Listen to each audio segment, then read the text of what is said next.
გამარჯობა ჩემო ძვირფასო თანამემამულენო. მე მჯერა ღმერთის წყალობით და ჩვენი ერთობით, ჩვენი ერთად შევაჩერებთ არაბული ქალაქების მშენებლობა საქართველოში. არ დაუშვებთ ქართული მიწის გასხვისებას. ამიტომაც დღეს მე ვიმყოფები კრწანისის ტყეპარკში და გთხოვთ გაუზიაროთ მეგობრებს ეს უნიკალური კადრები. კრწანისის ტყეპარკი ფაქტიურად ფილტვები როგორც რუსთავისთვის, ასევე თბილისისთვის. უნიკალურია თავის ფლორით და ფაუნით.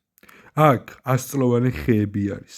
ამავდროულად ბინადრობს ასე მეტი სხვადასხვა სახეობის ფრინველიც. და ახლა მე თქვენ გიკითხებით, როგორ შეიძლება ამ ყოველივეს განადგურება და დიახაც რომ ამ ყოველივეს განადგურებას აპირებენ. და საქართველოს ისტორია ფაქტი იმისა, თუ რა შეუულია ქართველ ერს, როდესაც იცავენ ჩვენი გმირი წინაპრები ყოველ გოჯმიწას. ამიტომაც აღსდგერო არ დაუშვა საქართველოში არაბული ქალაქები და ამ ყოველივეს განადგურება.